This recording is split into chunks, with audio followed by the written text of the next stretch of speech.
now at Georgie's house.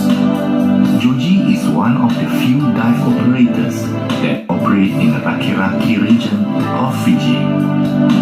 In Fiji, diving is like a luxurious activity and not many people involved, despite the country is blessed with untouched underwater features.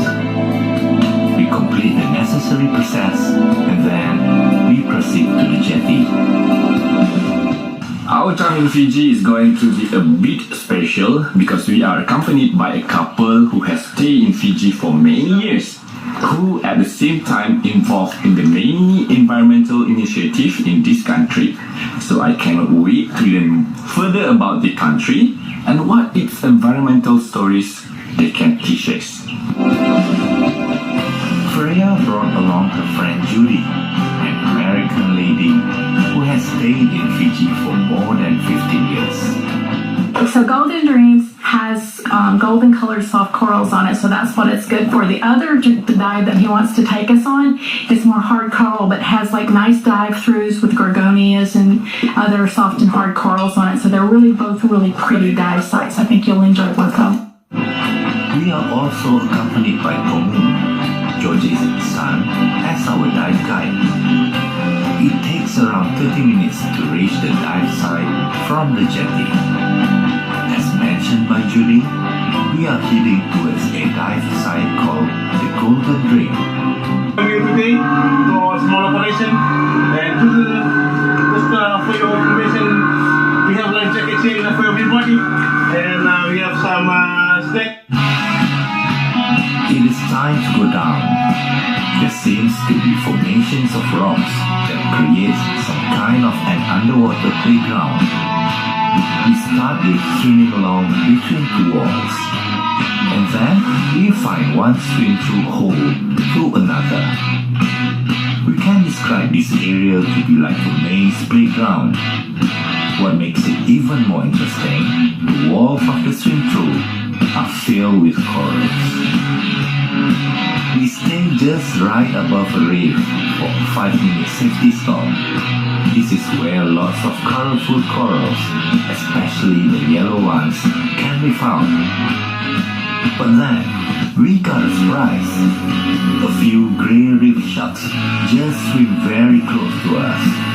It feels surreal to be in this close proximity to these predatory mammals.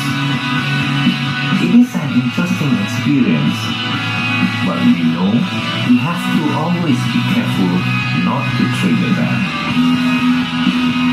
So that's how we end our first dive in Fiji. In the late afternoon, Tomu invited us to visit a village secluded in a small island that can be seen from the jetty. To go there, I have to take a boat to go to that island. Okay, now I want to see how climate change has affected one village. While waiting for the boat to be ready, Tomu shows us, even at the jetty, there are impacts of seawater level rising that can be seen. This one, my friend, we built this to stop land from washing away. When it king tide, all this place, see there? Wave come right here, see. So we built this to stop it from rising sea level, taking everything away. Just for the protection of the land. New barrier walls have to be built at the jetty to avoid any further erosion to occur, damaging the structure of the jetty. We arrive at the island. It is a custom when a group of outsiders come into a village. We must present to the chief of the village some amount of cover, some kind of plant that is widely grown in Pacific Islands. We feel glad that our visit is welcomed by the chief. For us, it is a special experience to be this close to local villagers in a strange country like Fiji, reminding us of the warmth of the human connection despite our differences. Even at the shore of the island, we can water level has risen, sinking the old barrier wall. Right there. And now, how many meters? 15 meters, I think? As to mention, the head villagers mentioned, around 15 meters. Yeah. From there, see, this is where they used to be the last sea walls. Used to be here.